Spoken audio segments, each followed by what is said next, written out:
एखाद्याला जर बायपास झालेला असेल किंवा पूर्वी एक हार्ट अटॅक येऊन गेला असेल, सिव्हिअर डायबिटीस असेल, ब्लड प्रेशर असेल, तरीसुद्धा ते करू शकतात काही सर्जरी? 100%. काही प्रॉब्लेम नाही? काहीच प्रॉब्लेम. कसं असतं ना, कोणाचा अँजिओग्राफी झाली, अँजिओप्लास्टी झाली आहे किंवा बायपास झाली, म्हणजे काय एक्झॅक्टली की त्यांचं ब्लड सप्लाय आणि तो ऑर्गनला पुरवठा परफेक्ट झाला आहे. त्यामुळे they become much more indicated for any other surgery than त्यांच्या प्रिव्हियस प्रॉब्लेम. जेव्हा ॲट्रिस क्लॉग्ड आहेत, हे ब्लड सप्लाय बरोबर नाही, पोस्ट याच्यामध्ये काहीच प्रॉब्लेम नाही. ऑफकोर्स आम्ही आमच्या कार्डिओलॉजिस्ट वगैरेंचं ओपिनियन घेतो, त्यांच्या पूर्ण टेस्ट करतो, ॲनेस्थेशिया फिटनेस बघतो आणि मग करतो. पण मग त्याच्यामध्ये काय होतं, ही सर्जरी केल्यामुळे आणि त्यांना पूरक लाईफ द्यायला अजून मदत होते. आता मला सांगा, तुमच्याकडे नक्कीच सेलिब्रिटीज येत असतील ना, आपण पेपरात वाचतो ना, या फिल्म स्टारने हे केलं किंवा हे, तर कोणत्या कोणत्या प्रकारचे सेलिब्रिटीज तुमच्याकडे येतात? आणि तुम्ही नाव तर सांगणार नाही मला माहिती आहे, कारण शक्यतो लोक ओपन करत नाहीत. सेलिब्रिटीज आणि हे त्यांना सगळ्यात म्हणजे धोकेदायक असतं. काही नको, ते सेलिब्रिटीज आहेत, त्यांना राहू देत, त्यांची स्पेस त्यांना मी देतो. पण येतात 100% येतात. हो, सेलिब्रिटीज काय, जे कुख्यात सेलिब्रिटीज पण येतात. म्हणजे काय? खूप आहेत, गुंड. म्हणजे त्यांना काय म्हणजे, पण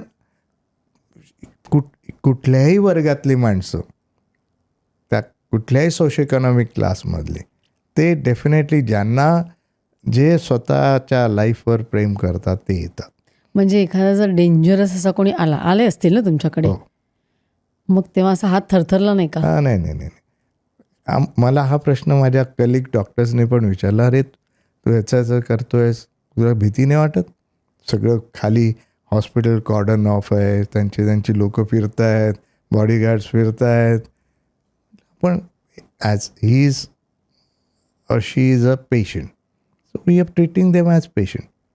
त्यामुळे काहीच नाही, मला आत्तापर्यंत कधीच त्रास नाही झाला. आणि ती मंडळी एवढी प्रेम करतात तुमच्यावर की तुम्हाला त्यांची भीती पण नाही वाटत. नावं फक्त टेरर असतात, पण त्यांची भीती नाही वाटत. पण मग आत्तापर्यंत अशा कोणत्या केसेस आहेत, म्हणजे किती सगळ्यात जास्त वेट लॉस झाला आहे? नाही, प्रॅक्टिकली कसं आहे ना, या टेलर मेड सर्जरीज आहेत. एखाद्या व्यक्तीला 25 किलो कमी करायचं, एखाद्याला 50 kilo, 75 kilo, 80 kilo, 100 kilo, 150 kilo. तर आम्ही हे सर्व टेलर्ड असतं, त्यामुळे प्रत्येकाचं वजन त्या याने कमी होतं. फरक एवढाच आहे की साधारण 8 महिने ते वर्षभरामध्ये वेट लॉस होणार आहे. सो 25-50 किलोचे पण त्याच स्पीडने खाली येतात, पण ज्यांचं वजन जास्त आहे ते जास्त स्पीडने खाली येतात, त्यांचं वेट लॉस जास्त असतं. त्यामुळे आम्हाला त्यांच्याकडे बघावं लागतं, कारण अतिशय weight loss can lead to some problems, आणि that is what we try to check during our follow up visits. कारण त्यांच्या मसल लॉस नको व्हायला. फॅट लॉस तर होतोच आहे, पण त्यांना मसल बिल्डिंग करावं लागतं, त्यांचं न्यूट्रिशन बघावं लागतं की they are not nutrition going imbalance, ते आम्ही चेक करतो. त्यांच्या बोनच्या मासबद्दल ते आम्ही चेक करतो. आणि ओव्हरऑल त्यांची सायकॉलॉजिकल ठेवण कशी असते. कारण बरेचसे, आता माझ्याकडे एक पॉलिटिशियन आहे, त्यांनी मला सांगितलं, माझी सर्जरी परत रिव्हर्स करा. म्हटलं काय झालं? नाही, प्रॉब्लेम काय नाही, माझी जी इमेज आहे ना, ती जनमानसात जी होती ती कशी पॉलिटिशियनची इमेज पाहिजे, म्हणजे हेल्दी, ती नाही राहिली, ती राहिली नाही. तर प्लीज करून द्या ना, मला रिव्हर्स करून द्या. पण आता कापलेलं पोट, कापलेलं स्टमक, म्हणजे रिव्हर्स म्हणजे कसं, मग त्यांना वेट गेनवर टाकलं. प्रत्येक वेट गेन याच्या डाएटवर नक्कीच ठेवता येतं. आणि हा एक गैरसमज आहे की काही सर्जरीज आहेत त्या इररिव्हर्सिबल आहेत आणि काही रिव्हर्सिबल आहे, असं नसतं. जी सपोजेडली इररिव्हर्सिबल सर्जरी म्हणजे स्लीव्ह गॅस्ट्रेक्टमी, जिथे तुम्ही स्टमक कापून काढूनच टाकलेलं असतं, पण ते over a period of time ते वाढतं. एक्सपॅन्ड होतं. कारण स्टमक हा ऑर्गन एक्सपान्साईल आहे आणि फक्त आम्ही त्याचं ते कंट्रोल ठेवत असतो आमच्या फॉलोअप प्रोग्रॅममध्ये की ते जास्त एक्सपॅन्ड नाही होणार. म्हणजे ही ॲक्च्युली म्हटलं तर पेशंटचीच नाही, त्याच्या आमच्यासारख्या बेरियाट्रिक सर्जनची पण तारेवरची कसरत असते. कारण आपल्या पेशंटला कसं चांगलं ठेवायचं आणि आपलं नाव खराब नाही होऊ द्यायचं. कसं आहे ना, लोक काय बघतात, हां त्याने वेट रिगेन केलं, कुठल्या डॉक्टरकडे गेलं होतं, या डॉक्टरकडे गेलं होतं. म्हणजे त्या डॉक्टरचं नाव खराब होतं, पेशंटचं होत नाही कधी. पेशंटने काय केलं आहे, काय चुकीच्या गोष्टी केल्या ते लोक विचारायला जात नाहीत आणि ब्लाइंडली बघितलं ती सर्जरी करून आणि त्या डॉक्टरकडे करून सुद्धा फेल गेली. हे उगीच डॉक्टरला बदनाम करतात. त्यांचे स्वतःच्या हॅबिट्स आहे तशा चालू ठेवतात. म्हणजे काही लोक खाणं पिण्याचे. करतात असे, विच इज रॉंग. आणि खरं तर लोकांनी पण समजून घेतलं पाहिजे की चूक कोणाची आहे इथे. 200 किलोच्या वरचे येतात का लोक? खूप.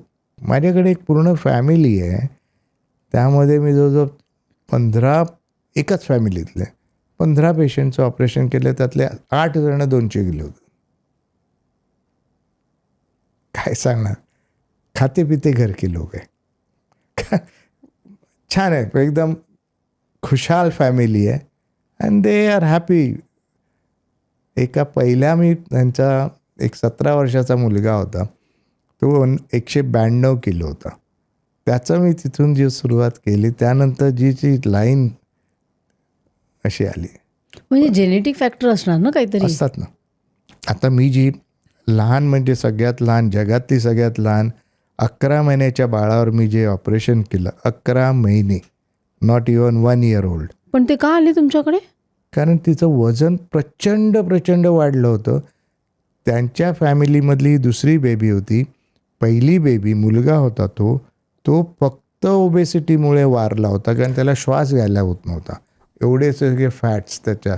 आणि आई वडील ते नॉर्मल? आई वडील एकदम बारीक, कशामुळे? अतिशय बारीक.